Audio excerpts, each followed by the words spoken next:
to a special, fun-sized episode of The Horror with Nate and Mike, in which I'm going to take a look at and review It Follows, the most critically acclaimed horror movie of 2015 so far.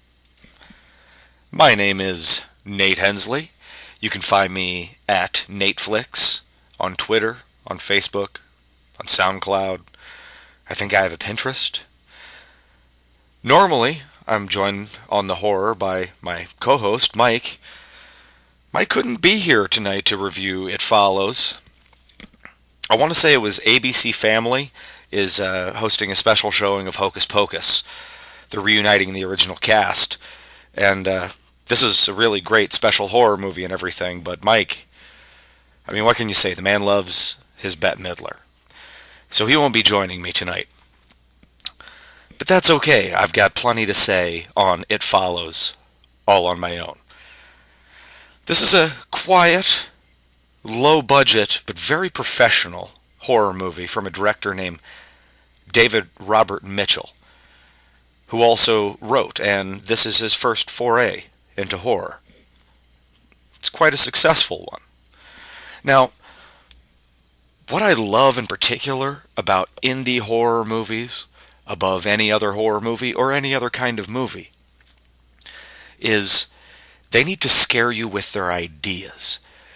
When you don't have a lot of money, you don't have a great cast, you don't have incredible special effects, you've got to rely on good ideas, on smart dialogue, you've got to be original, you've got to find creative ways to be scary. Not all indie horror movies are successful. The vast majority of them aren't. But when you find one that gets it right, you really have something special on your hands. And I think It Follows is something special. I don't want to be too spoilery in discussing the plot, but let me just break down what happens in the first 15 minutes and we'll let it go from there. A young woman named Jamie, dating a young man. He is wooing her. And after a few dates, they sleep together. Now, immediately in the afterglow, as she is basking, he uses some ether and knocks her unconscious. She wakes up bound hand and foot to a wheelchair. And her suitor explains to her that he has now passed a curse onto her. Not necessarily a curse, a thing. He can only refer to it as it because he doesn't know what it is. And she doesn't know what it is either. But now that they have slept together, it will be following her and not him. She won't know what it looks like. It looks different all the time. It can wear many different faces. But it will always be walking slowly towards her, no matter where she goes. It will always be following. Now, what makes this idea particularly neat is that it's a sexually transmitted curse. He explains to her how she can get rid of it. She can go sleep with somebody else. And then it will follow them. Now, if it ever catches them, it will kill them. And then it will come back to the next person in line. This is such a novel premise. I've never heard anything quite like it in a horror movie before. And it gets super points for originality. It also gets points for execution. It's really atmospheric, well-directed, and for the type of movie it is, well-acted horror movie. The directing style of David Robert Mitchell is interesting. It's almost a sort of Wes Anderson-y approach, with the way the shots are blocked and the camera moves very mechanically. But it works for the style of the movie. There are a few good scares, and it's a movie that'll leave you thinking about it a few days afterward.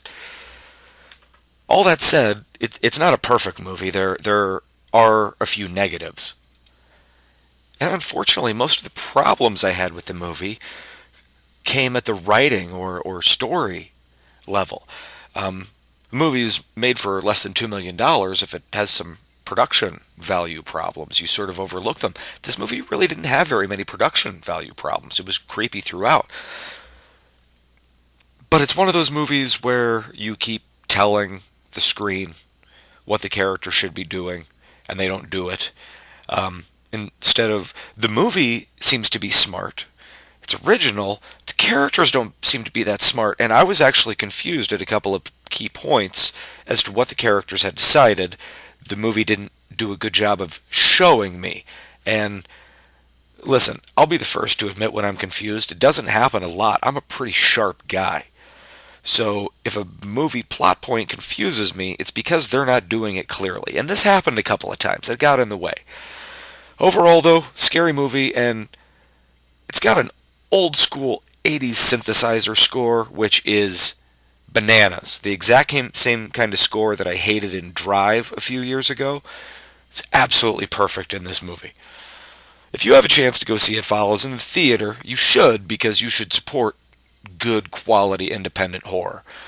But if not, check it out on video on demand. I'm sure it'll be on Netflix before too long. My overall review, I'm going to give It Follows 7 out of 10. I've got to say, check it out. This has been Nate for The Horror, and I'll see you next time.